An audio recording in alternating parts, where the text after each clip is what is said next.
not be a proud president when my people are asking. Guys, imagine in 3 to 1 we are picking it up from him. So I will change that to you because change that to what that one sector you mean. So thank you. It wasn't that easy to bring this squad back, but finally they are here. Oh, it's almost burning up. Yeah. Now to bring up bado question ya division ya ODM and it's getting seated. ODM is not divided and it's dying.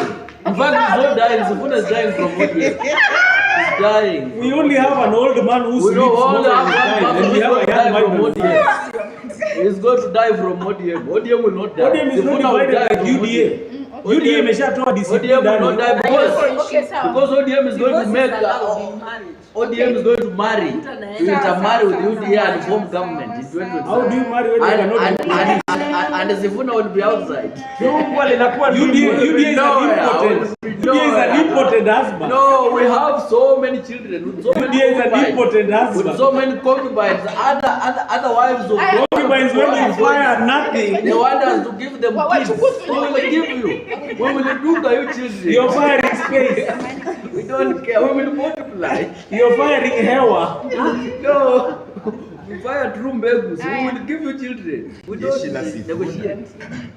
We don't negotiate with giving children. It is for free. And you should know that Azimio is here. Wiper is here and ODM is here. Let Wiper be there. UDA is only here. Is coming to UDA has no representation. We are going to form a new coalition with ODM. When Sifuna would have died from ODM. ODM, we are okay. We are okay. Sifuna is going to die from ODM. Okay, so.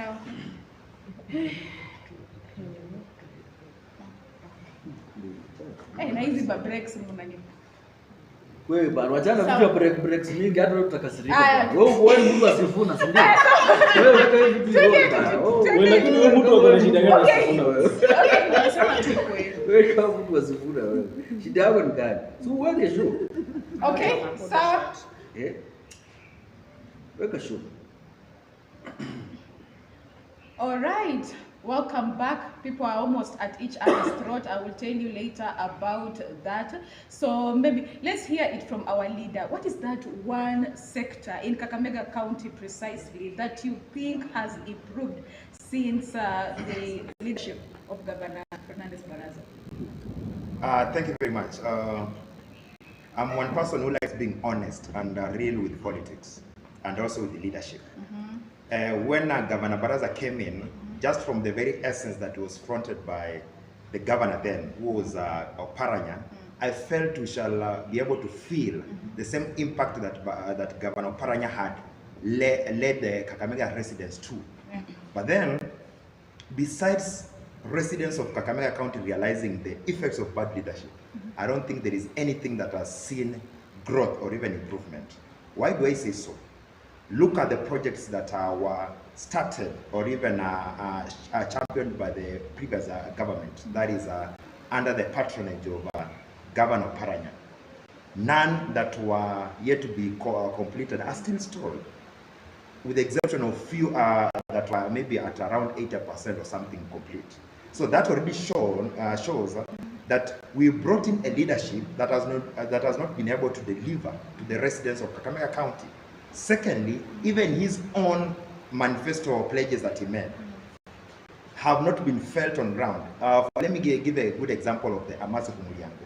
I was having an early discussion on the same, and that is something that he fronted as one of his best ideas, ensuring that each and every resident of Kakamega County is able to access a safe and also clean water at their doorsteps.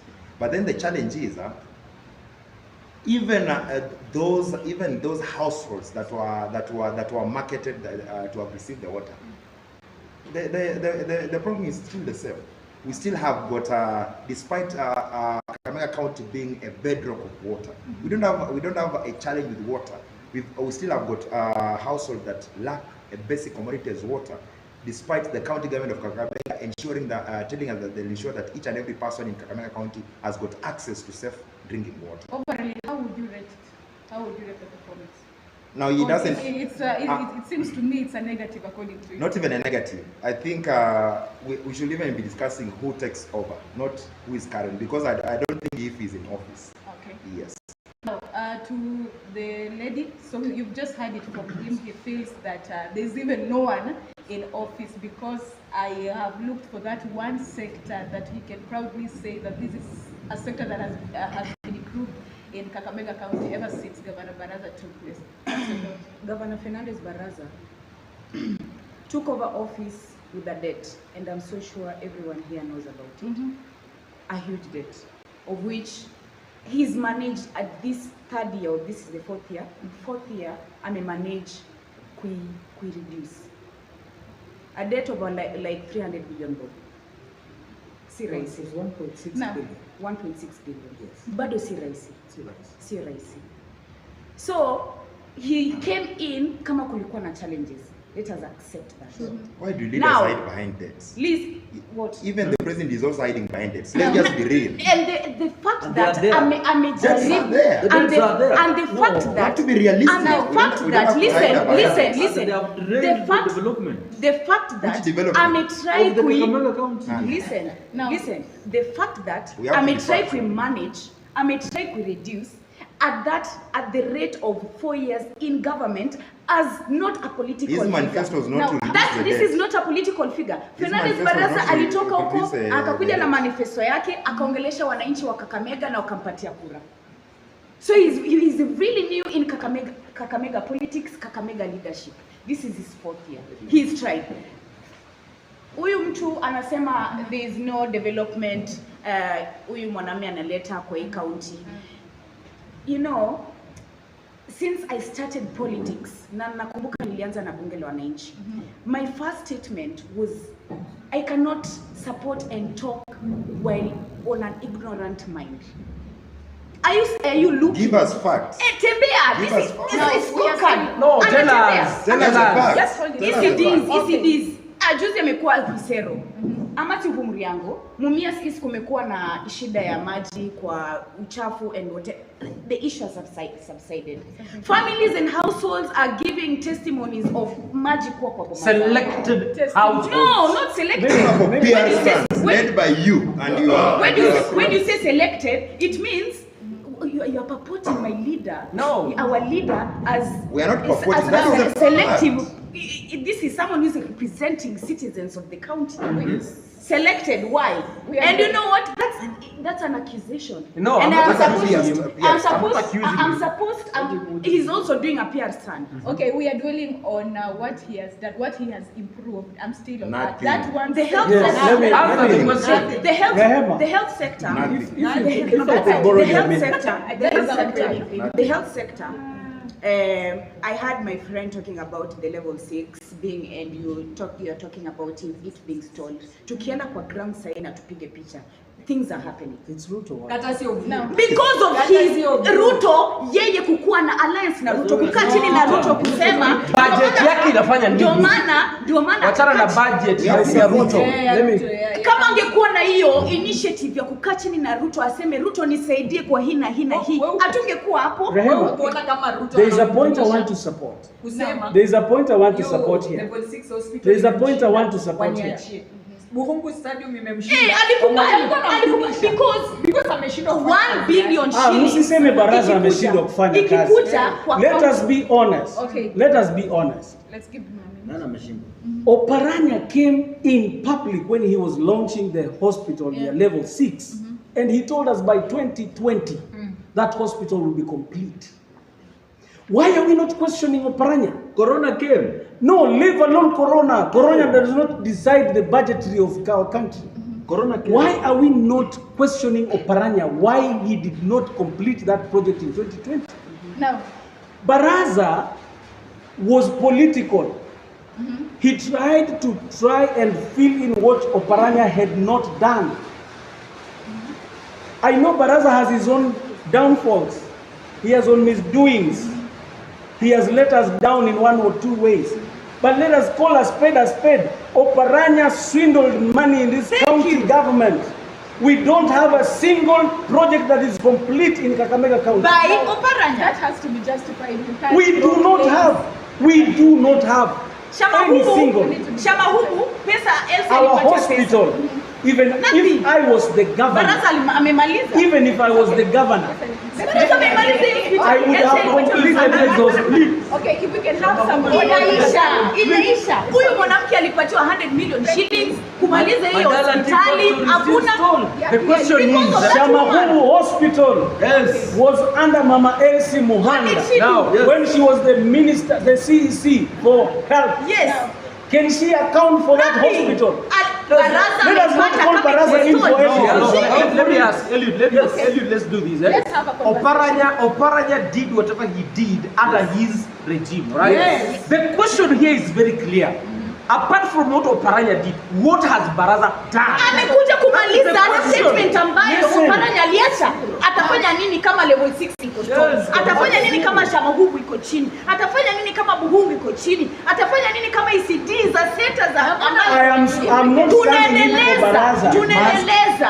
Baraza is another failure, just like Oparanya is another And no failure. one is perfect. Thank you. But we are trying. Both of them have wametuuza. Okay, thank you. Our aspiring, just hold it right there and get to you. Yes. Our aspiring senator. Yes. So I would just want to know what is happening. Yes. You know, thank you, madam. No, just a minute.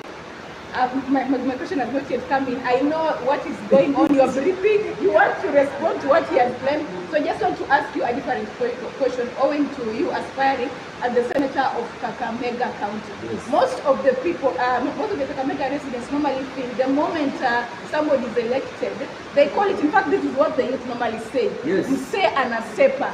You Yeah. kind of lose touch with the ground. You lose touch with the very people you've been working with. What would you do different? How do you intend to stay in touch with the people if elected as the senator? Thank you so much. Though you brought in a new question, I really wanted to also Give me a answer the question. No, just answer the question first. Yes, Mr. but Senator, now For the residents. let me answer the question because Please do. Papa Sam doesn't want me to answer the question. No problem, I'll tell you what you brought up. Okay. Okay, one, I'm people-centered, by the way, and so many of these leaders seated here knows me very well. I want to say this: if elected as the Senate of Kakamega County, I will really love to maintain the touch that I have with the people of Kakamega, because when you interact with these people, it is when you will know what is happening correctly or what is happening right, and what is not happening right in Kakamega County. My business will be to protect devolution and to protect Kakamega County, and also to fight for more equitable share coming from the national government. It doesn't mean that now I'll have to stay in Nairobi. I'll be here in Kakamega because I represent the people of Kakamega in Senate. Papa Sam, each and every day, I'll be calling you for kahawa at my compound because I'll be here in Kakamega. Let us move to Only if needed in Senate, I'll be there to represent my people of Kakamega. But But if that's not the role of a senator. It is. Not representation. It is the representation Papa of the Sam, Senate. And You I'll- told us the roles of a senator. There are three. Yes. Okay. Representation, That is oversight, one of the roles and of a legislation. senator. Sawa. You know, the roles of an MCA is the same as the role of a senator, but on a different level. He's Yeah, bringing in more another elevated role ya level. kutengeneza Now, kahawa. yeah, if you have just joined us, we are still here at KTV. This is political fireworks, and indeed, fireworks are getting hot and hot right here. Let's move to our the aspiring woman representative, if I'm not wrong.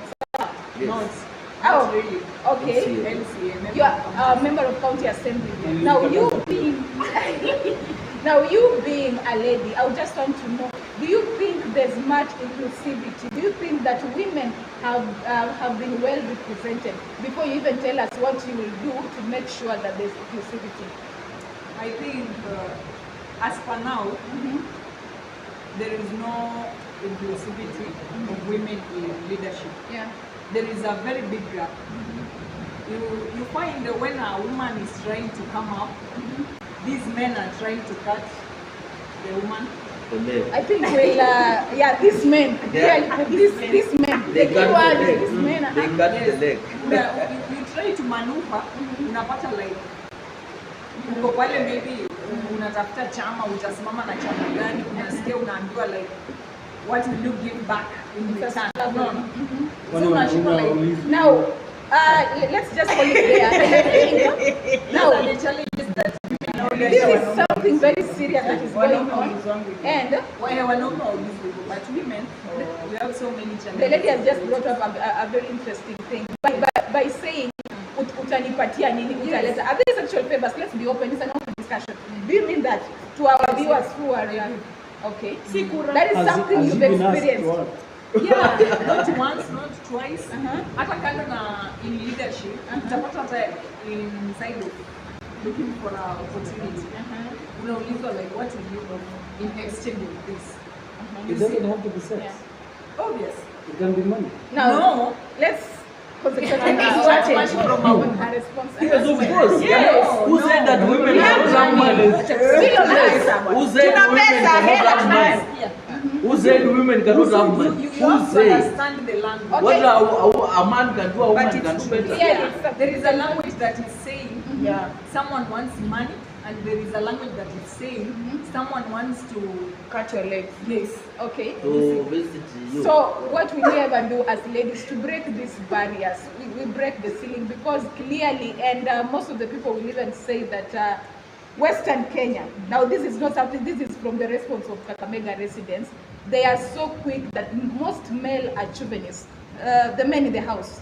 Am I right? Just No. a unison answer. You have to respond. Yes. You're right. You're right. A unison answer. Yeah, because that is something I remember the current woman representative. People are so quick to brand her as mama amesimama, mama hata tuongoza. The word mama already, you know, it's being gender biased. Aende ashughulikie bwana yake. But Those we are are giving it to mom. I think Now, it is high time. Those are okay, people. okay, that was for her. A few. Anything you intend to add on inclusivity? I think kwa inclusivity nimesema sisi hatuko included. Kuna very big gap. Yes. So ningependa kama kuna maybe I believe kuna mtu maybe tuseme God sent anaweza kuja I work with the women. Our support financially in politics, but not men.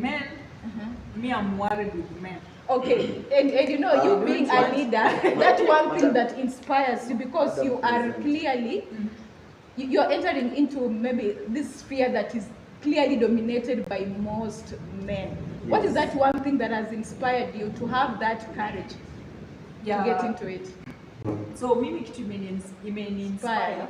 I think ni napata like women, nimekwambia at first vile nilianza, women wakitaka kupewa opportunities hawezi pata hizo opportunities bila kushukisha skirt. So when a woman is in that office, tutaliaise with women, watakuwa wanapata hizo opportunities direct. Hakuna tutauliza tutawaambia. Yeah, it is all about okay.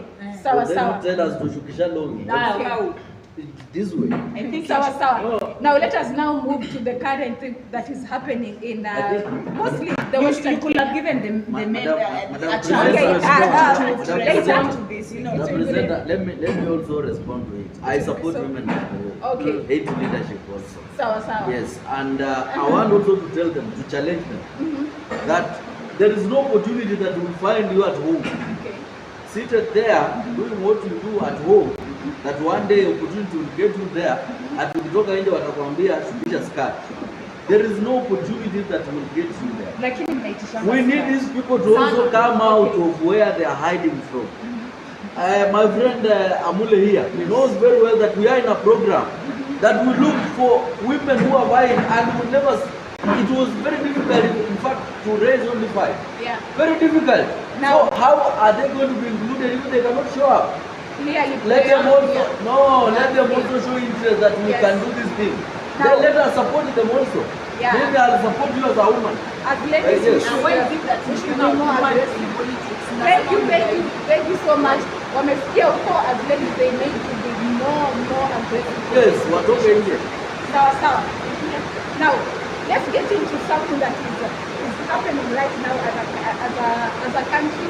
So mostly in Western Kenya, parties are rising every single day. We are having new parties. ODM as a party, this is one party that has always dominated Western Kenya, and Kakamega Kenya to be very precise. So I just want to know, maybe, do you think as leaders, as aspiring leaders, is ODM still ingrained in Western Kenya, or we are losing it with the current split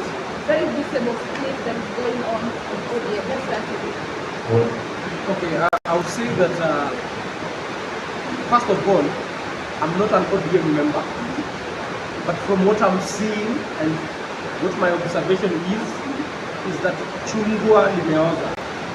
Chungwa limeacha kuwa chungwa, limekuwa ndimu. And from my I've been a Baba person, right? At a personal level, I've lived love Baba, right?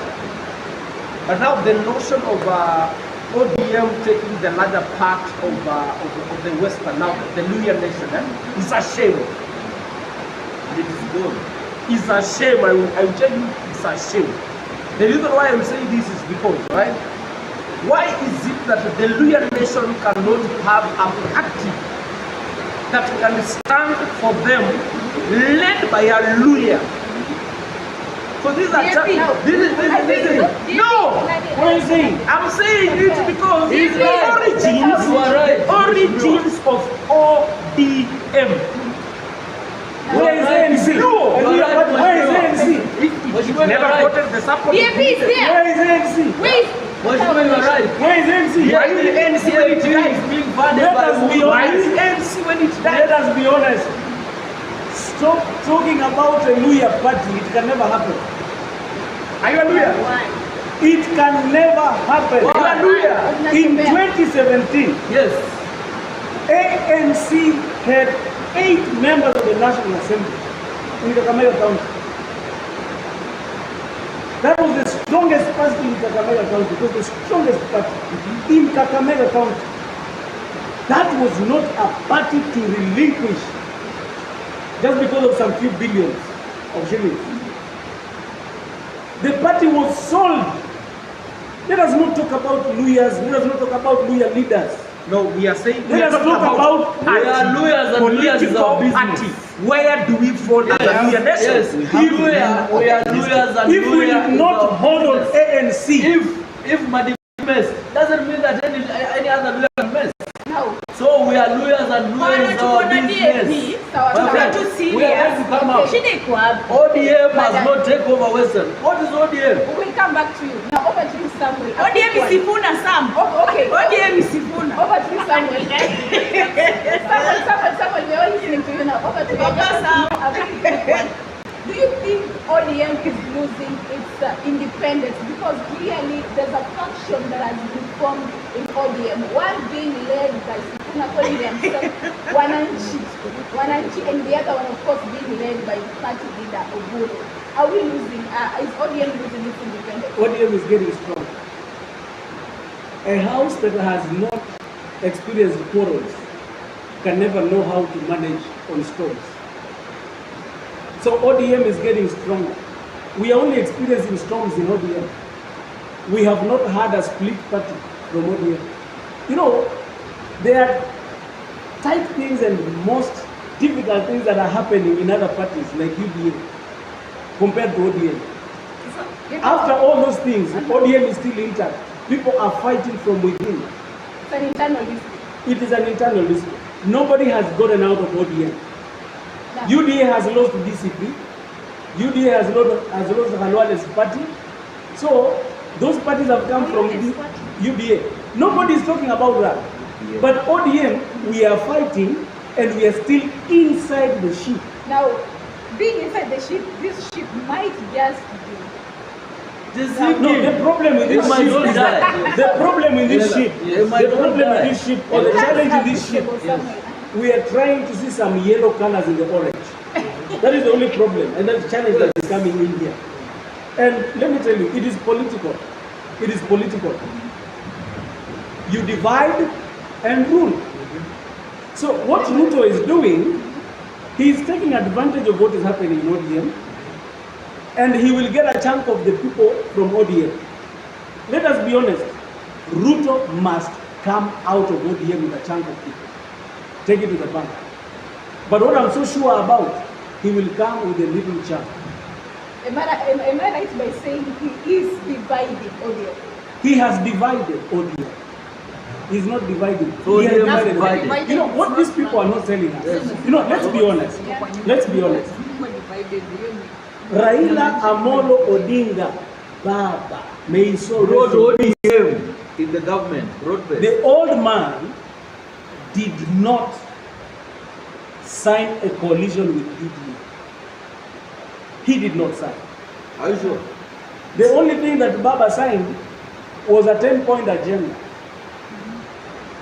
to effectively help the country to transit from what the agitation was from the Gen Zs. So, the president took advantage of that because unfortunately, or fortunately for the UDA and the president, Raila died. So they have taken advantage of his absence to do that. But in the last meeting that Raila had, a public meeting, he said clearly and categorically that ODM will field a presidential candidate come 2027. Now, So- Samuel, why are we still experiencing parallel meetings with ODM? Even there, it's not, you're calling all this split a quarrel. That is the one. No, it's no, a quarrel. And no. what he has said- is more than that. This is just someone who's taking advantage. What- This is someone who's taking advantage of a failed quarrel. No, let me tell you. You see, There is one point he has said that I don't concur with hey, you. excuse me, Mr. I Senator. don't concur with you. Excuse me. When UDA Raila Amolo Odinga was sympathizer. alive, UDA sympathizer. when Excuse me. Raila Amolo Odinga I'm was talking alive, about ODM. I'm he not said, talking about he UDA. said himself Let's give it that a- he I'm not- signed. I'm not talking about he signed UDA. for a broad-based Mr. government. Senator. I'm not talking So about you UDA. are trying to tell A us that broad-based- You Raila should explain what a A broad-based government is not a coalition. according to you, Raila Amolo A Odinga was broad-based alive. government is not a coalition. What is it? According to you, It is not a Raila Amolo coalition. Odinga a liar? It is not a A coalition. coalition is going to be formed by ODM and the majority Okay, of the people Faith Shikanga will is the join host. the President- UDA President to Ruto. make a coalition. President It's going to be Ruto. this election in 2027. President I have to Ruto. find you in our show. Thank you. President I'm sorry. Ruto did not approach ODM for him to form a broad-based government. He did not. So ODM is not aware of that. We have few individuals that were approached. And by the way, these guys were approached individually. I don't know why people are talking about ODM when Lee Kinyanjui is from Jubilee. When Kabogo is from which other party? Hiyo party inaitwa namna gani? I don't know why people are talking about ODM.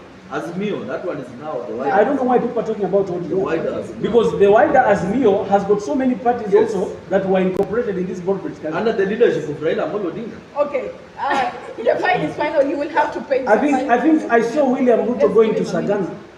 No, not going to Sagana, going to Gatundu to meet Ruto. I mean to meet Uhuru. Yes. Yes, that is where they brokered that. Raila was not there. It's okay. Raila So let us not And demonize Uhuru did for ODM. himself. Let us not demonize So we know. ODM. There is Jubilee in this. Yes. Now, There are other parties in this that Raila did not speak for them. They got themselves in the government. So what I'm saying is simple. Ruto is a smart politician. He is taking advantage of what is happening in ODM. And he has initiated the split. So what do you do?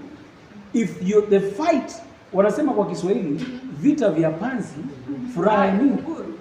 Kwa hivyo sasa kunguru wanafurahi. Makunguru haya yanafurahi. Sisi hatufurahi. just now let's move to our youth leader with what is happening. There's the 10-point agenda. That is even the main issue. I don't know why I did feel the need to move that question to Samuel. It was getting heated up. So I just want to bring that to you. The 10-point agenda. Do you think these fellas have less than a month to implement the 10-point agenda? Will that be implemented or it will expire before it's done? First things first, we have to be real.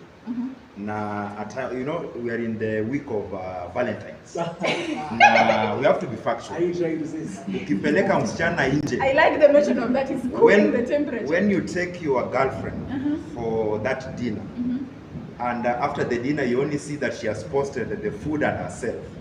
As a man, you have to be. You should already read the room and understand that she only appreciated herself and the food. Na si ni ukweli. The challenge we have with ODM, because I've been a very ardent member of ODM party, but then the challenge you have as supporters of ODM is we are denying the fact that ODM died with the death of Raila Odinga. when that whisk was lowered with Raila's coffin, that was the end of ODM. The same way Kanu died when Moi exited politics. The same way Jubilee and the so-called TNA shenanigans died in 2022. That is the same natural death that ODM has experienced. So it is high time, especially for people from the Western region. We have been political orphans for the longest time possible. ODM has taken us for a ride. Each and every time when the cake is put on the table, we are given crumbs. No. But then we now have an opportunity to come up with our own party, or even to strengthen the parties that are already there. Of course, my friend has mentioned about ANC. let us be true. Let us be truthful. ANC in itself was not even originally Musalia founded. Musalia only took the party for his political what? A bargain. But we owned it. Yes, but then let us look at a way we can get our own party, strengthen it. Let's forget about ODM. I'm one person, when you move on once. Let us not hold on to Mzoga. Mzoga, it was a fisi kule Mzoga. Let us get fresh meat like DAP, like any other front-looking party in the Western. About now the 10-point agenda. Now, before you go, you even go to the 10-point agenda, you have mentioned something, just holding still to the same breath of, according to you, ODM is dead, it's buried. Don't even say. Now, according to him. So I just want to know, because if I can quote Sifuna's word, Baba did not raise people who are cowards. Baba did not raise cowards. And most of the people think what Sifuna is doing is what Baba would have done. So according to them, that means that ODM is still kicking. It might be crawling, ODM is still on. What's your thought on Sifuna? In fact, a few people believe in fact, those are the last signs of a dying dog. Yes. The last kicks of a dying horse. Sifuna is holding on to ODM. Yes. If Sifuna exits ODM today, if Honorable Babu Owino exits ODM today, if Kaleba Misi and these other progressive voices exit ODM, that will be the natural death of ODM. Look at the current party they are dead. That is a man who should be allowed to go home and relax so that he can advise the young leaders. You don't force a man at the age of 82. The like of, we call him the youth leader, but he's at 82. My brother, no, my father, no, my grandfather, please go home. Let us come to you for political advice. Forget about what you are trying to do in ODM. Look at what Okech Salah did. We have never seen Okech Salah anywhere. But now he is now branding ODM merchandise with the image of somebody who has never been in ODM. Has never been in ODM. The leader has never been in ODM. As at the death of Raila Amolo Odinga. As at the death. Where did he go to? When you give birth to a son, allow your son to have his own home. When Raila Amolo Odinga died, Ruto was not a party to the ODM as a party. Yes. Let's agree on that. Yes. So let's not try to confuse this. Why is he now calling himself a founding member? He is. Yet yes, now he is. Let me tell you we have to and it is in history. William Ruto was a founder. Raila had so many kids. At times, when you have got so many kids, you only remain with the kids who are respectable and those who want to marry people that don't want you revoke the family. Hallelujah. Okay. You don't even. It's a conversation. Yes. So let's just listen to him. If you want us, my friend, you want to be a senator and you want my vote. Please listen in silence to my views. I advise you not to be a good senator. Be a good senator. You already have my vote. Be a good senator. When you are this I'm a sure because in fact I mentioned about the wife. I'm not mentioned. My friend. Thank you. Let's get back to the discussion. Thank you. As I was saying. Let's listen to him. As I was saying. Yes. Let's forget about even the 10-point agenda. That was a message that was just choreographed to entice the ardent followers of what? Of ODM, because Ruto wanted a way in which to enter into the zones of ODM. That's why he has used the 10-point agenda to do what? To cool the temperatures in what? In Nyanza. To cool the temperatures in Western, and at times you can even see even the members of Wood even here. Yes, the way that they can't even keep quiet because they're so They're so anxious about now this election. Talking of people who cannot keep We quiet. took over. You know, when a wheelbarrow is not greased, it makes a lot of noise. And you know, at times we are told why yellow color even shines at night. Yes. So my Anytime. friends, even with the yellow t-shirt, please cool down. Yeah, so the 10-point agenda will never be affected. Even who knows about the 10-point agenda?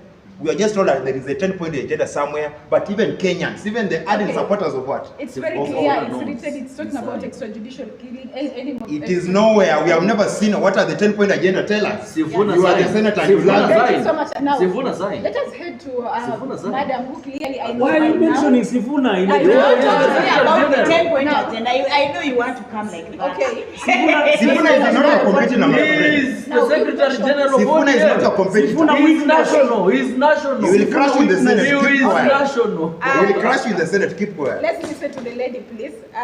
She has warned me not to talk about the 10-point agenda, but unfortunately, that is what we are procedural about it. Yeah, so, we should. Yeah, so I would just want to know, maybe you're one of the people who clearly says you're ODM, but then let's face it, there's a faction. I don't know. I just feel the need to ask you, where do you even belong? Let's just start a quick one. Which faction? So is the ODM you're talking about? True. Who is our party leader? We don't have a party leader. The current. Yes. Not constitutional. Now, Not This thing constitutional. delusional. You are being delusional. Niulize. Democracy is in Are the people name hearing of what I'm fear. asking? Okay. Are people hearing what I'm asking? Sifuna alisimama na watu walikuwa nyuma yake. Bwana Sifuna Press is not conference. ODM. Yes, he Thank you. Now, I would just want to, okay, let me mention some of the... My party leader is Dr. Oburu Odinga. And constitutionally, don't forget that statement. You have clearly... He's not even gazetted. Yeah, you've By Na clearly... huyo Sifuna hayuko kwa hiyo By gazette. another corrupt okay. person. Now, Not mentioned even as the SG. Hata These labda are the people who angeka. are hijacked ODM. this is where my question is now coming in. It's less than a month. And let's just mention about two very pressing key points about the 10-point agenda. We are talking about, it was supposed to end spending, too much spending and opulence that clearly our leaders used to show back then. Do you think that that has been addressed? Ending of opulence, spending of money, cutting budgets? Let's just start with that, according to you. Now we are mtu akienda kotini, he's proven guilty. Until proven guilty, that person is innocent, right? Now on March 17 kutakuwa na committee itatusomea report. Report ya kazi The inafanyika 10-point ama agenda. haifanyiki? Si ndio? Mimi nitafuata watu hiyo report Less than a na month. committee. Less than a month. Less than a month. Who am I Really to trust in brokers. That is the problem. No. who am I to Brokers like this. who am I to judge? Who am I What to is the problem with this speculate? guy with Sifuna? Or give conclusion if I'm not given that conclusion. And if at all the conclusion will be that the 10-point agenda is 0%, tutafuata Kenya, our party leader will say. You said that Raila Amolo Odinga alikufa akisema ODM will field a presidential candidate. And this will happen if this 10-point agenda is not fulfilled. That is my honest opinion. And that is what will happen. Because ODM is a party of the people. And the people will decide. If at all this 10-point agenda imekuwa, But okay, imekuwa, the people decide to have a party leader. if not, Madam. we will field a presidential candidate to run against President William Which Ruto. one? even as we wait for At the 82 report, years. even as we wait for the report, there are things that we can Sifuna clearly, will we are see. experiencing. Yes, yes. You are a Kenyan. Yes. Among the things that I've just addressed, Yes. maybe, okay, let's mention about extrajudicial killing. Not been addressed. Have we be, has Kenya, the UDA, No. ended extrajudicial No. killing? No. Are we still experiencing No. young We're still people being Yes, killed? yes. Now, thank you. That is all I But need. part of that agenda pia, you talk about inclusivity, neza patia marks. What Neza patia inclusivity? marks. What inclusivity? Neza patia marks. As a youth, as a woman, I can give it marks. What do you mean by Ruto inclusivity? anatembea na anatuonyesha benefits za Nyota program. Exactly. Mama yangu. Enye inasaidia youth. We are That's going part to of pay. That is our debt. World Bank wametupatia kama grant. Why Did you say That was a grant? grant. Nani amekwambia It is. why should I pay? It is. Oh my God. Now, okay. It is a grant. Oh my Yes. God. Clearly put. Now let's move to our aspiring senator who, let me just make it very clear that he has a fine to pay after the show. He has been very vocal about it. The only Uda I'm sorry. Akenda said you Kindly think that forgive is me. Amesema yellow inawaka hata usiku. Kindly forgive me. Okay. Yes. Now, owing to, because you're getting into leadership, most of the people would say, corruption has been, but by now it's a song. It's a song. It's always coming in with every single leader. Yes. How best can we address this? How best can you address this as an aspiring leader? Let me tell you, corruption is a disease in this country. Kenya is one of the richest countries in the world, but corruption is killing this country each and every day. That is a fact. I can also admit on that. Juzi, I think it was on Friday last week, we were in a public participation on selling some of the shares of Safaricom for some 200 and something billion. To me, I support, but the problem is corruption. Mimi, I'm in support of Dr. William Samuel Ruto as the president of Kenya, and he's taking us to Singapore, yes. But now the problem we must address is corruption. Now, as a leader, I understand that corruption begins at home. Sisi wenyewe lazima tuanze kupigana na ufisadi from home, whereby you send your own kid, namwambia I'll buy you sweet. You are buying this kid to send him to where he is going. Kama nikienda watanipea sweet. Just because that is corruption. That's an incentive. No, that one is corruption. You talk about the 5,000 you went to receive in State House. That is corruption. Don't talk about the child. That is corruption. The corruption. You are the most is from our own corrupt state. Okay, yeah. It moves all across, even to the police department of this nation. Moving that way. Were you among the people who went to State House and got to 5,000? politics? Aspiring Yes. leaders? Muulize kama aliwacha hiyo 5,000 huko. Yes. Okay, now- I went there. We should not even speak about corruption. I had paid the 5,000, so I was given back my money. Who gave you? From where? Where's the problem? From where I was paying to. Now, that is a whole I other paid for conversation. for it, I think- and I was given back my money. I only wanted to get the entry to State House. That's why I paid my 5,000 and was given back. Where's the problem? Where's the problem? I think I have to say something I about think corruption. I was winding up. I was winding up. I was winding up. Hey, and I want to say You did not lectures on corruption. no. And they are Yes, sympathizing. corruption in this country has brought us down. We remember very well the last regime, the money they siphoned, more so the former president, and he's now using the money funding Sifuna, and the rallies is moving up and down, showing his might. My friends, William Samoei Ruto, my president, try to kazanati kidogo about the corruption thing, because inaumiza hii nchi. Na mimi mwenyewe ninaomba sana ufisadi ishe, na wenye waliiba pesa ya wananchi, we know them.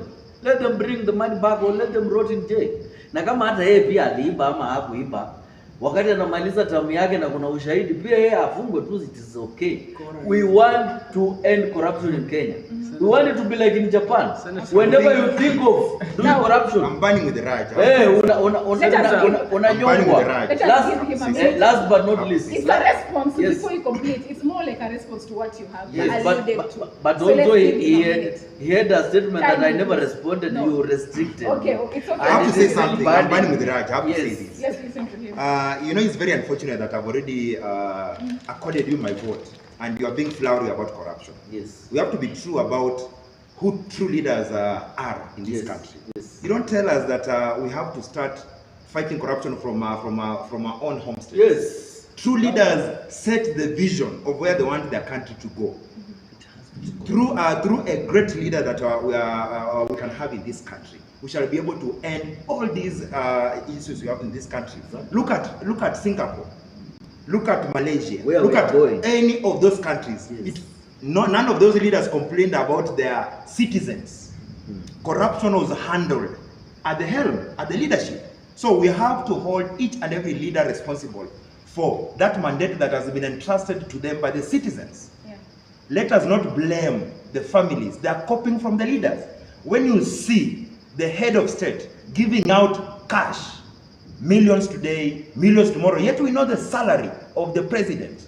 When you see a He's a member of businessman. parliament, He's a a businessman. member of parliament, He's a- don't interject to me, my brother. He's a businessman. You lose Okay, this vote. he's a You might lose a vote. Don't interject to me. Let's Yeah, he's just- a businessman. He Yes, sells he's a chicken. businessman. When you Yes. see And then- members, and then- members of parliament And then- whose monthly salary is known, some of them have even shared their pay slips, showing us mansions, cars that are bought within a couple of years or something. Okay. What kind of deals are these people doing? Yet these are the same people preaching about corruption.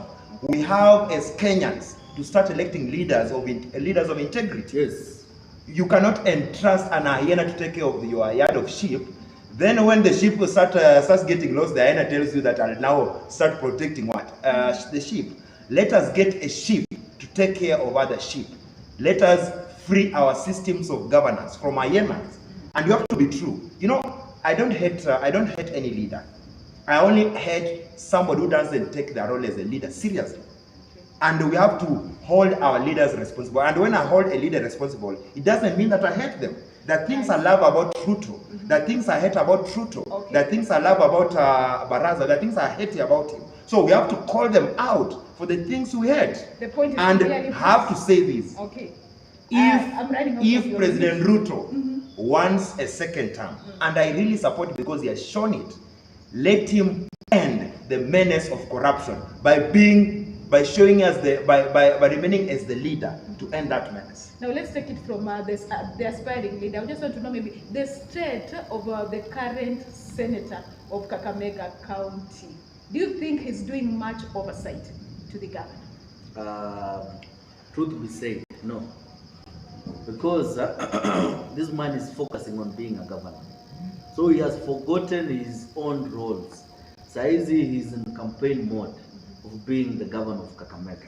Some few months, I think last year, he was here with a committee from Senate, Yeah. trying to move around to do oversight of the projects that are going on and so forth. All that was just to demean the sitting governor because he wanted to take over from him. He was not genuinely doing his job. He was doing it so that it can be shown to the Wananchi that the current governor is not working and he is the most suitable one to replace him. That is only what he was doing. So to me, he is not doing what he's supposed to do. So what you're trying to say is that the current senator Halwale is just being performative with whatever he's doing and not Yes. really. Yes, of course, because he's campaigning. He wants to be the governor. So he must fight whoever is here to prove that he is not doing what is supposed to be done. And he can do better than him if given a chance. That is only what he's trying to show us. Last but not least about corruption, I just joined my brother to say that corruption must end in Kenya.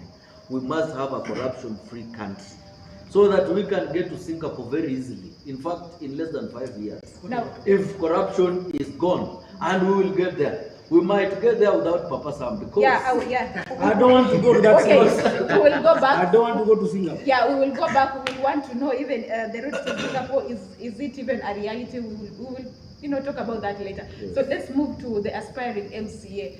I would just want to maybe talk to your people, take them through some of these manifestos that you will come up with that you think will help enhance their life. Okay. My people, I know you are watching from wherever place you are. Manifesto yangu,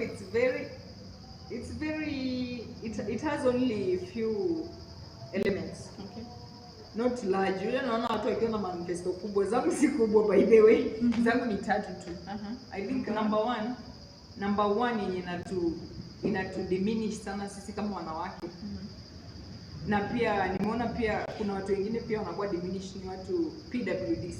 Yeah. So I think my number one manifesto is inclusivity. Number two, manifesto yangu ya pili ni youth empowerment. I'm going to look for a way I'm going to empower my youth. It's not that ati nitawapea kazi, but through the networks that nimeunda huku nje, nitaangalia vile naweza kuwa incorporate somewhere.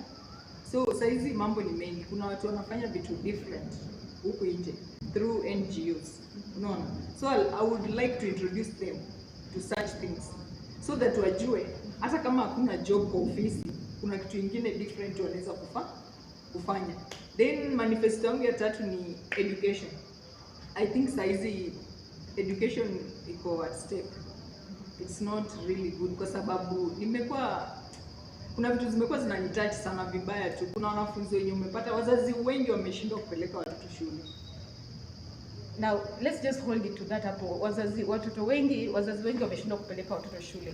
Most parents would claim, especially to MCS, they would say they don't really get that opportunity to get these bursaries. And at times these bursaries end up in the wrong hands. They don't end up to that actual person who is in dire need. How will you do that differently? I think, how differently am I going to do this? Yeah, because it's something that it's really ailing most wards. I think it's a complaint from most parents. Yes. By the way, that is very true. Unapata wale watoto wako in need, hawapati support. Mi ningependekeza hivi to our MPs, kama wanataka kupeana bursaries, at least watumie chiefs or sub-chiefs to get these needy children. Kwa sababu wale ma-chiefs or sub-chiefs wamekaa pale kwa ile ward, wanaelewa each and every household. Wao uzunguka, wanajua wakifika kwa hii boma wanajua ni boma ya mtu fulani. Mtu anaishi hivi na hivi. I think wakitumia hiyo njia itakuwa sawa, but hii tu ya kusema ati who do you know inafanya watu wanapata support yenye hawafai kupata. Tuanzie huko chini so that tupate bursary kulingana na vile mtu anahitaji, sio who do you know. Yes, I think wakifanya that way itakuwa sawa. And we'll really hold you to that, and your people have heard you very clearly. Now over to you, Sam. In leadership, I just want to know, most people would really suggest that the current leaders are being compromised. They are supposed to represent us, but no, they are being compromised. Your take on that? Initially, I talked about political goodwill, and that still remains. What is happening right now is we are being drawn back to the dark days, whereby we had a dictatorial president and they were the final. For heaven's sake, we have to accept that we have a new constitution in place, a constitution that gives the sovereignty to the people of the Republic of Kenya. And as a leader, you do not have to be coerced to do development. Let leaders keep their manifestos. The reason as to why there is a lot of political witch hunt and people bending their knees to presidents, to governors, to members of parliament is because there is a neglect of the constitution and roles of our representatives. Some might argue they have to do that to bend it, just the same ones that you're using in order to get services in their counties from the people they represent. And that's what it should not be done. That is what should not be done, because everybody deserves development. And this is supposed to be trickled down, right from the national government to the county government. You do not have to sing, you don't have to be a praise and worshiper for you to receive development. This development is not coming in for the governor, is not coming in for the member of the parliament, is not coming in for the senator, neither is it for the member of the county assembly. But this development is for the common mwananchi. It's not the member of parliament who needs the roads, because the member of parliament has one place to stay. He doesn't stay all over. The governor does not stay across Kakamega County. He has only his place in Harambee. So these roads are not meant for the governor. They are meant for good services. That good road will enable your electorate to access so many things. So the issue here is let us avoid politicians who keep on manipulating leaders for them to receive that. So what I'm saying simply is, we demand for our rights as citizens. We need better healthcare, we need better roads, we need better markets, we need everything close to us for us to avoid even thinking about the president or governor or any other person, because our development strengthens the common mwananchi. It is not the president who takes the proceeds to the factory or wherever it is, to the warehouse. It is the common mwananchi. So it is the president's responsibility to ensure that these things are happening. And that's what I want to say. It is not important for a president to come and commission roads. Why do you have a minister for roads and infrastructure? There are so many simple things. I mean, as a president, sit in the office, have a plan of the country, for the country, assign people duties. Why should you go to distribute to youth fund? I don't know, what do they call it, Nyota or whatever it is. Why should you go to distribute that as a president? No. Why do you go to do that as a president? Giving a dummy check. Giving a dummy check. You can even send Papa Sam to go and give a dummy check. You know, You must be available. let's be honest. You must be Let's be available honest to your people. Let's be honest. Let's be honest. Let's be honest. The president is not doing Kenyans a favor. We elected him to serve us. Sure. We did not elect him for him to favor us in any way. So what he is doing is not a favor to the country or to the people of this country. What he needs to do is to allow systems to roll. I mean, I lived in an era whereby we could recite and know the members or the ministers performing in every ministry in this country. But right now, I even don't know the Minister of Energy. Because when we want to light this bulb, the president will go and light it. Just this bulb, the president goes to light it. So we are losing it as a nation. We are losing it as a nation. We don't need this PR. You already elected as a president. You have been sworn in. You don't need to light a bulb for you to be confirmed as a president. Hiyo ni kazi ya chief. Hata chief is beyond that. Wacha atume Likuru, aende awashe taa. Yani kila mtu Na president ajue ya kwamba amekuwa represented mpaka kule chini. So what you are trying to say is simple. All these things that are happening in this country, we should stop psychophancy and face leadership. When your child has grown, give them a responsibility to become grown-ups. Your child must not grow and you still gaggle the child. Now, yeah, clearly. But let's face what is happening, because we've had Council of Governors. God, this is the third time I'm talking about Council of Governors. It has really had issues. Some of them were claiming that some were given TSC letters to issue them to teachers, and some were not. If you don't heed to what the president needs, you might just be deprived of an opportunity to get those TSC numbers. And you're talking of not compromising and not being close to the president. Those are other hypocrites. Those are other hypocrites. This is the 4th year President Ruto is as president of this republic. Why did they complain the first year of his regime? Why are they complaining right now? Why are they complaining right now? It is because it did not go in their favor. And that is why I'm saying we are supposed to do away with such kind of leaders. When it favors you, the president is fine. When it doesn't favor you, the president is not okay. And I got a statement from one of the members of parliament who was saying, just because I'm not singing the song of the president, now I can't get this and this and this.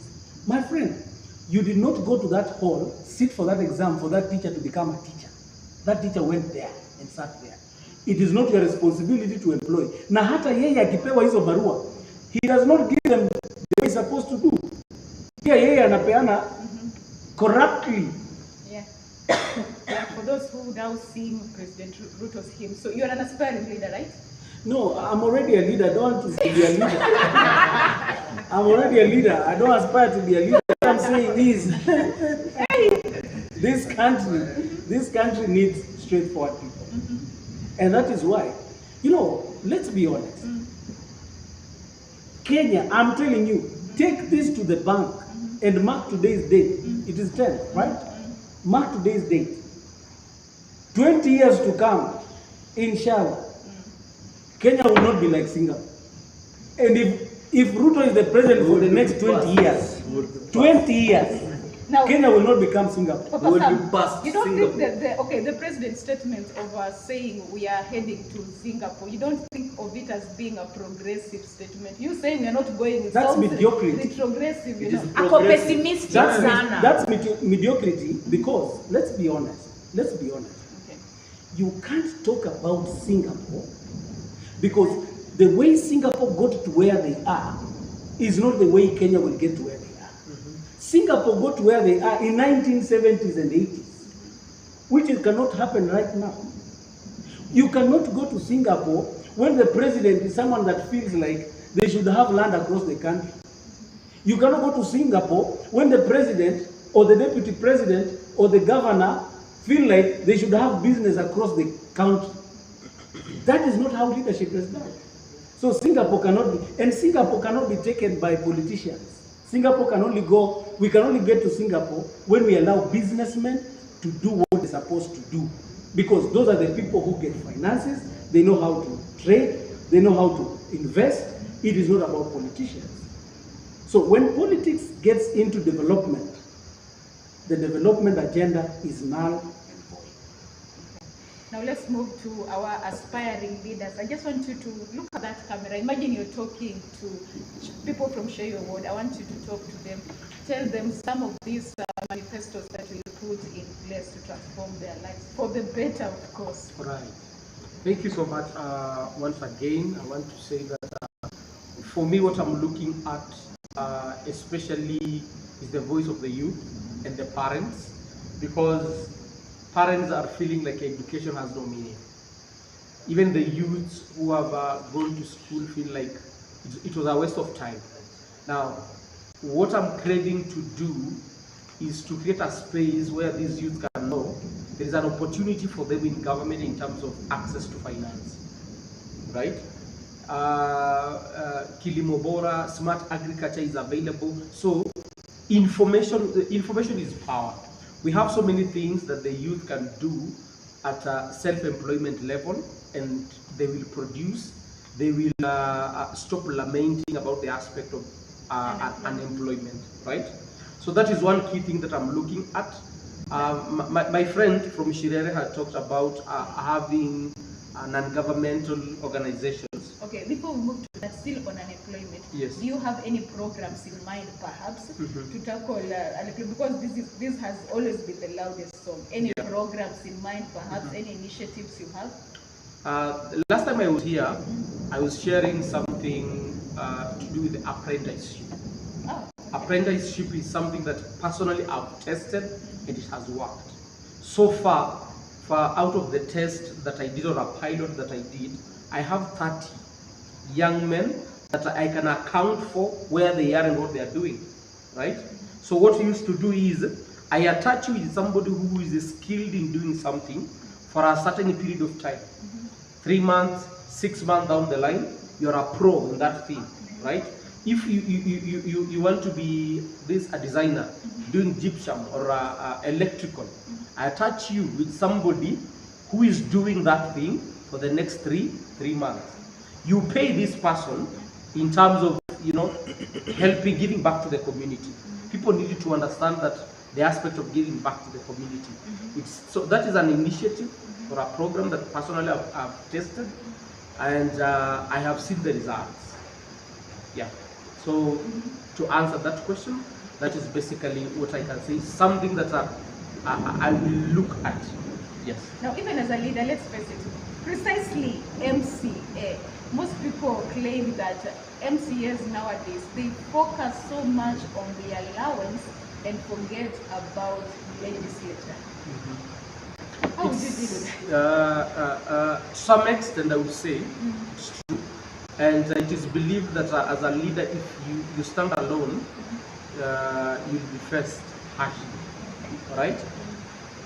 The thing is, if you're doing the correct thing, I want to say this, and always I will die doing the correct thing. That is me. I don't know if I will be able to mobilize any other leaders who will believe in the vision of what I have to do. Because I said earlier, when the leadership on top is dead, is corrupt, things on the ground will die. How would you rate the current MCA, Sheywe Hotel? 1 to 10. I will give him a 3. That's below average. 3 out of 10. Ask the people of Sheywe, some of them are here. They have never even seen that MCA. I don't know when was the last time he was seen. Even if when you go to his home, you can never find him, and yet he's there, closing the doors and the windows, peeping at the windows and telling people to check if people have gone or not. Yeah. I know I'm on camera and probably he's watching me, but that is what he does. Now he better really He's listen just to having it and some family respond. time. You cannot have family time 24/7. You're a leader. You went there for the people. Now let's And you move must to- serve. Okay. One last thing I must say, and it's Yeah. very harsh Your for final me. remark to Yes, Sheywe Hotel. yes. I want to speak to Sheywe people that as even we look, you know, as a river, there is somewhere that these rivers are taking water, right? Now I want to speak on the larger part of the people of Sheywe now. Let me cross borders to Shirere, you know, central, Butoto South and East. All these wards will be drawing into one river. We have a constituency, right? And I want to speak on behalf of the constituency that as we are speaking right now, Lurambi constituency is crying. Now that is very clearly put. Now, even as we wrap up, let's listen it from our youth leader.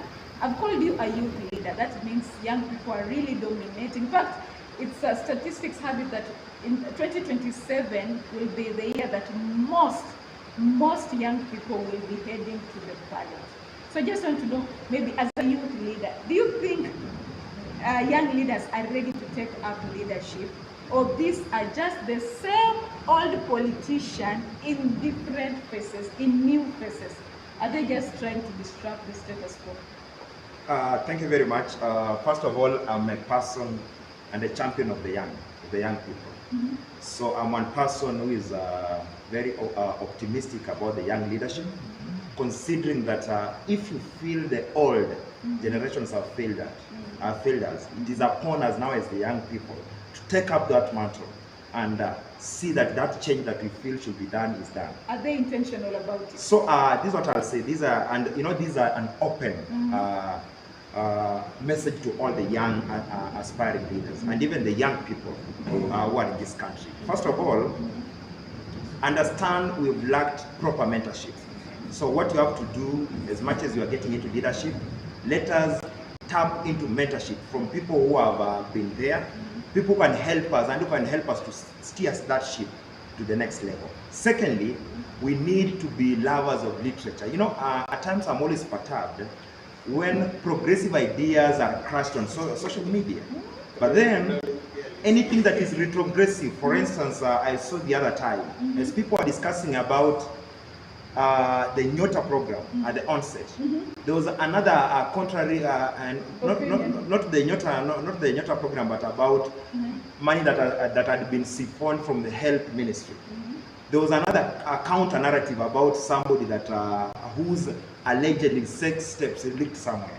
So the young people are so much focused on the leaks that are so retrogressive. But then we are forgetting about the money that has been wasted in the health ministry. So I'm urging each and every young leader, let us be lovers of literature, let us be lovers of facts, let us read those books, let us read those budgets. Let us understand that for us to speak and represent people, we must represent them from a point of knowledge. Lastly, I've had one of the aspirants speak about the need to empower the young people. That is the bedrock of this country, considering that we've got more than 75% of the 50 million population of us are the young people.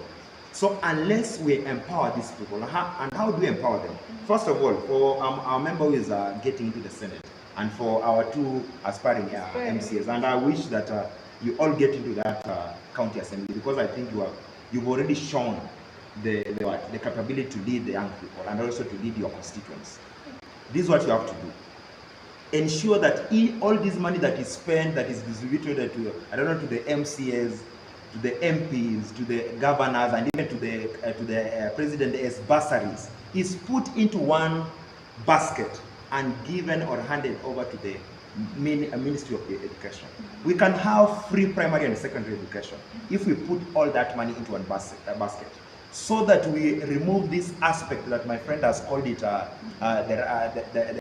using the right term, sycophants, whereby for you to get or earn a bursary, you have to align with the MP or the governor or your leader. So let us put all that money into a basket, and we shall be able to enjoy free primary and secondary education. First thing. Secondly, about the job creation. I've realized that we've got very entrepreneurial youths in this country across board.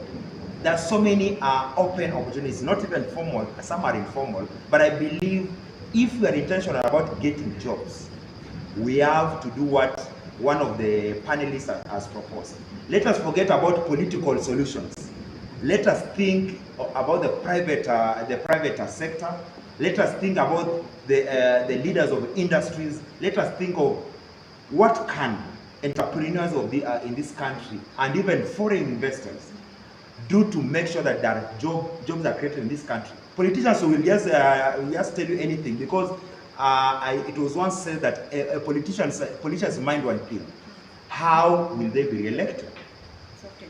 So for us to be able to end the problem or the menace of unemployment, let us now focus on the real players who create employment in this country. Yeah, definitely. Yes. If you just hold on to that, I'll give you each of you an opportunity to give your final remark. Now let's move to the lady. I don't know, there's this big question. It's in everyone's mind. Why are the youth not interested to register as voters? You as a youth leader, you as a young person, they are very vocal. Gen Zs are very vocal. But then why are they not interested to do so?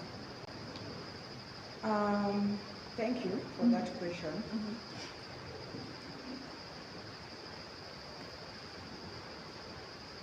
I'm a registered voter, by the way.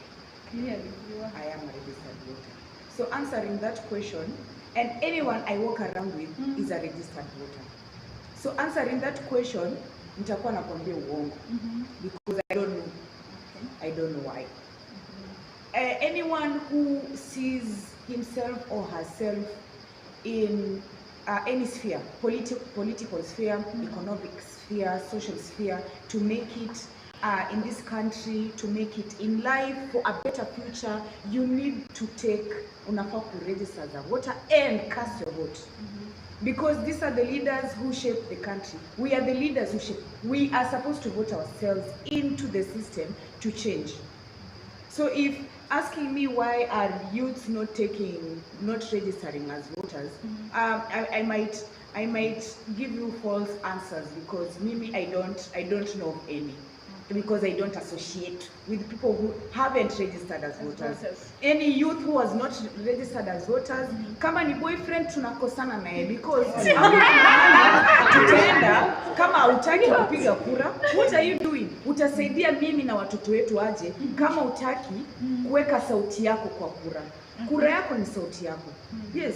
So if there are people out there who I don't know who have not registered as voters, ignorance and ujinga and upumbavu na kutojua umuhimu wa maisha yako. Na kama utajipata kwa street, and I'm telling the people who participated in maandamano ya last time, and I feel that most of those people, most of those Gen Zs, ukikaa chini uangalie, hawana kura, hawakuwa na kura. Na kama walipata insight na saizi wakaenda kushika kura, well and good. But if until now you are still saying financial bill, no, na una kura, what can we call you? Now, still on young people, clearly there's something that has been very loud from last year, is that the young people want to be heard. And the best way they know how is, of course, through maandamano.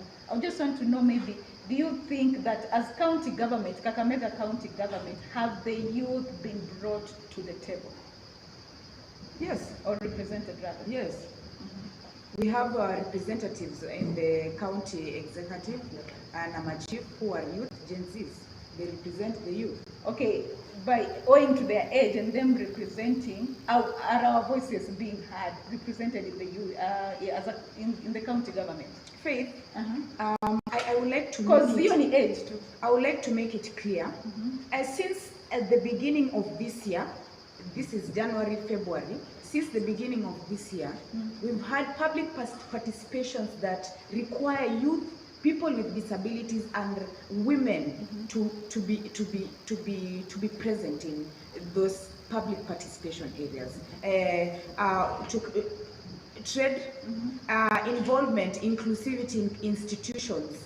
She talked about women not being represented, being excluded in matters of being in this sphere of politics. Public participation ilikuwa pale social hall, and watu kama walikuwa wanahitajika. I didn't see her. I didn't see her. I'm not seeing this youth and women in these public participation areas.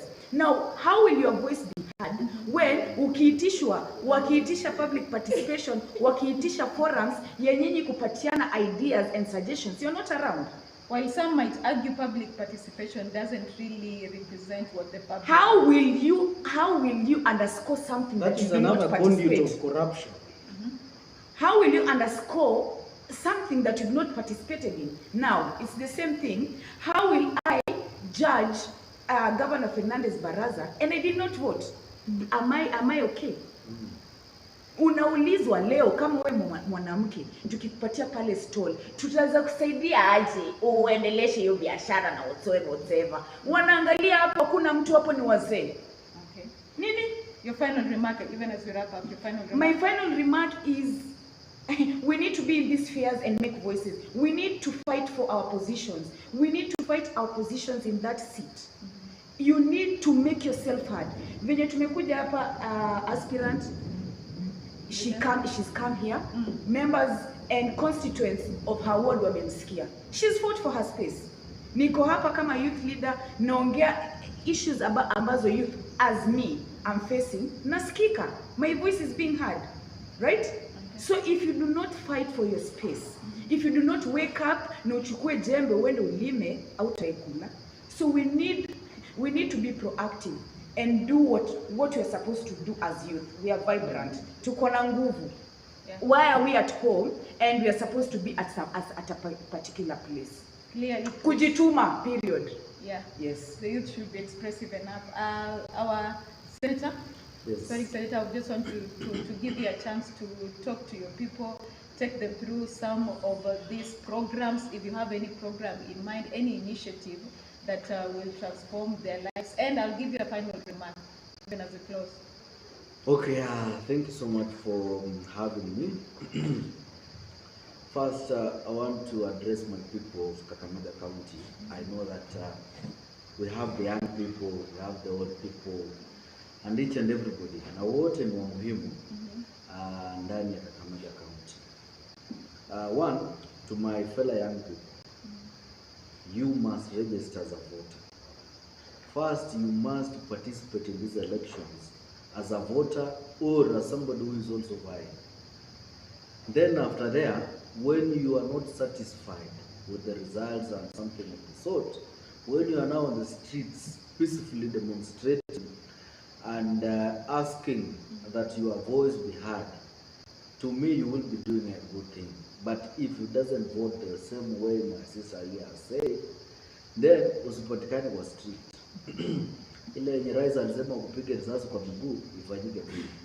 Because why will you now be on this? Okay, he's trying to bring up another topic now. That is, no. It's a final remark. It's seconds. It's ticking. Yes. Yeah, you have a second to go, please. So am I finalizing my remarks? Yeah, we're not. You're finalizing. Okay. Last but not least, we have so many youth-led programs that are going on at the county level. Of course, you asked if the voices of the young people are well represented at the county level. Yeah. In the government, let me say we have the CEC who is a youth, and even the chiefs who are young people, but the voice of the young people is not well represented at the county level. We came up with a youth policy that is in this county of Kakamega, but it has never been implemented, even 10% of it. So at the county level, the young people still need to fight a bit harder for their voice to be heard. Now, some of the projects that are here for the young people, we have Wangari Maathai Foundation that is currently in Kakamega now. working around conservation of Kakamega forest, which is the only tropical rainforest that we have in East and Central Africa. So this program is giving the young people an opportunity also to venture into conservation.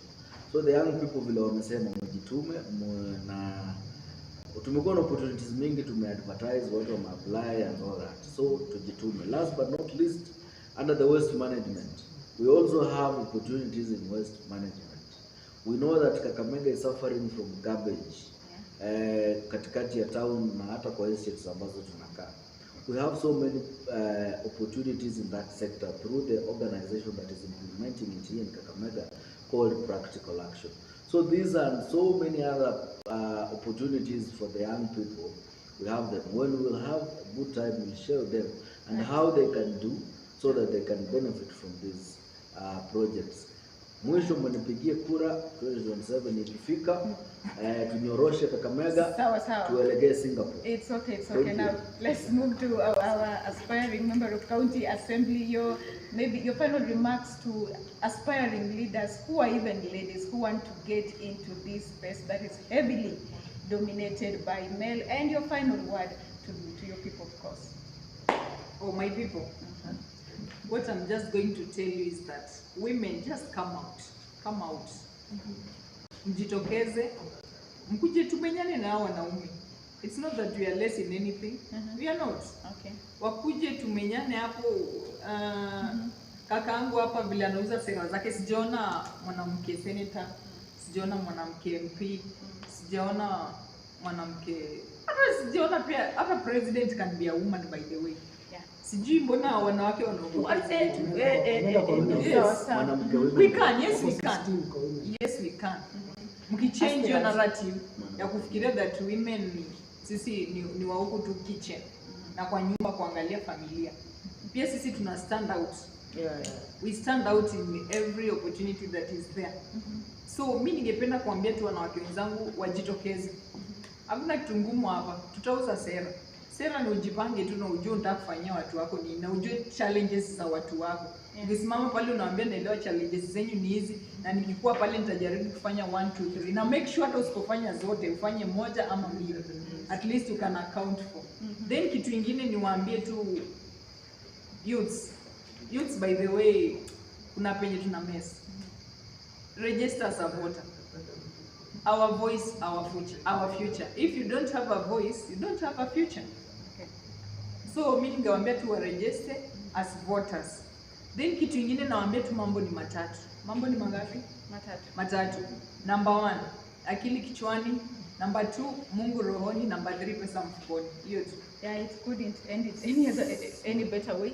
Now, Samuel, even as we wrap up, the current state of politics in Western Kenya, we are known for the longest time. Western Kenya has been known to be a place where parties are being swayed. We are being swayed, and even with the split of ODM, do you think that this might just be a reflection of what will happen in 2027?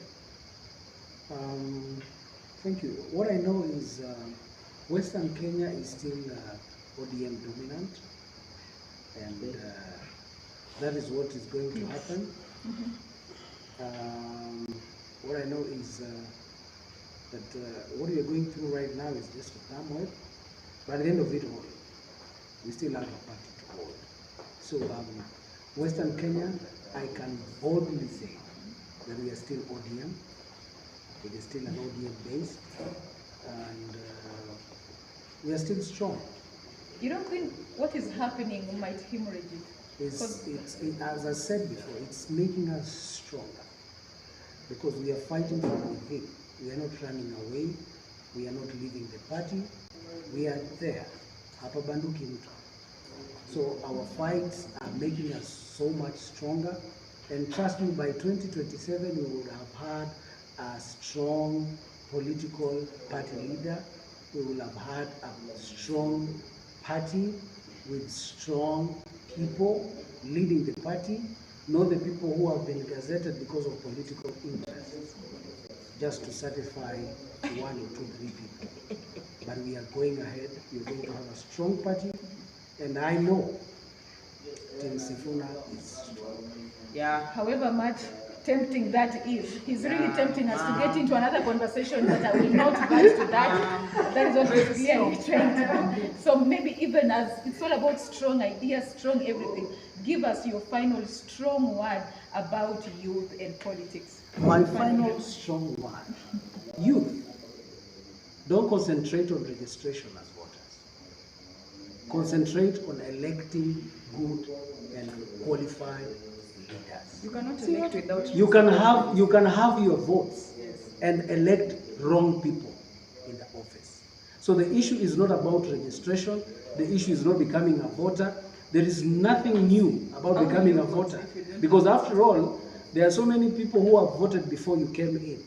So the simplest thing is this: identify good leadership, be in the school of leadership, come out as leaders, and offer an option and an alternative to the leaders who are corrupt, incompetent, and people who are corrupt, people who cannot take this nation to where it is supposed to be. So my urge to youth: yes, we are saying that you are the leaders of today, but leading today does not need your vote. It only needs your brains. Make the right choices, have the right leadership, and that is the way to go. Now, my takeaway would be identify good leaders. Now, let's wrap it up with you. Identify good leaders. How best do you think the youth can indeed identify good leaders? You as one. First of all, of course, yes, there is a very valid point. We have to look at who are the right leaders, because even after voting in the right leaders, as we've been requested to take in and ensure that we take in the voter registration seriously, unless we vote in the right people, it will be so bad. It will be the same trend that are going forward. How can they discern? So how do we identify the good leaders? First of all, is by being good leaders. The youth have been used for the longest time possible to be goons. We are used as goons. If any political parties want to cause rampage to the opposing side, they use the youth. If, in fact, even what is going on in ODM is being propagated by the youthful people. So it is high time, as the youth people, we ensure that we try by being the examples to the rest. You can't be a goon and tell us that you'll elect a good leader. First thing. Then secondly, let us stop being sycophants. I've seen a lot of discussions. In fact, even after just the 2024 finance bill protests, we had a lot of activism online, that people were aligned to the right leaders. They felt that we need a right leader as a country. But all of them seems to have been bought. They have cowed down. Some of them are now aligned. I heard that some are paid a daily, I don't know, stipend of around 500 shillings. I don't know if that is true. But if that is true, we can never feel the right leaders if we don't take up position as the right people we should be in the first cause. Then secondly, she's raised a very valid point about ladies or even women getting into leadership. I always say this: we are not in competition with ladies. The gender war should never form precedence on why we elect leaders. What you have to do is to elect leaders who are qualified, regardless of their gender, because that is now to prove that you are moving to the next step. Then I also advise our ladies: we love you. The reason these men work hard, the reason I don't see any ladies complaining when 10 men are chosen for a Mujengo job and none is chosen, is because this thing called gender equality is just an illusion. What we need is to ensure that we have the right people in those offices, regardless of their gender. And how can that be achieved? How can that be achieved? Let us empower the young leaders. Let us not have the examples we have today. Who are the examples of the women in this country? Who are women, for instance? What have they shown to the rest? I saw one in Nairobi displaying her behind. So if that is the kind of women we elect into office, then we should never. We shall never. I also know of one who has to take something or tip something, even in a funeral. That is not how we should go. So I'm urging our young ladies: politics is for all of us, regardless of gender. Let us not have the gender wars. Let us ensure that you present your points, you present yourself the way she has done, the way he has done, the way she has done, the way any other lady out there has done. Let us listen to them and judge them based on their manifesto and what they want to do for their people. Thank you very much. And if they are coming for elective positions, let them forget about sympathy. Nobody to sympathize for them. Wapambane na hii kitu kama mwanaume. Kama mwanamume. Now, yeah, you put, I think what you're trying to call, you're trying to state that ladies shouldn't really base on there's this word you put, and I would say that we are just proponents, ladies rather, in general, they're just proponents of equality. There's no gender war. So there's nothing like gender war. I wouldn't really say that. Wakitoka OnlyFans watakuwa elected. Sawa. Now there you have it. There's no better way to end it. We've heard it from the very young leaders, incumbent leaders, aspiring leaders, and as you said, it's political fireworks, and indeed today we've had fireworks, and today has been episode 1 of political fireworks, and there's no better way we could end this. And of course, I do have somebody who is going to pay us something immediately after this great show. Thank you so much for always tuning in and making it, and you being our very first guest. There's a special gift for you, and we really thank you for honoring our show. Thank you so much, ladies and gentlemen, for honoring our show to political fireworks. Asante sana Samuel. Nashukuru sana our youth leader, the lady, nashukuru sana for honoring our show, and finally the member of County Assembly representative. Thank you so much. Mbolanga, asante sana Ingali. I've been your host, Faith Shikanga, and this is how we do it. Join me every single Tuesday from 5 to 6 p.m. where you get profound answers, and of course very profound answers about our young leaders. Thank you so much, and do have a lovely day. We're Senator. What is a kura? Unaongea tu kama demo.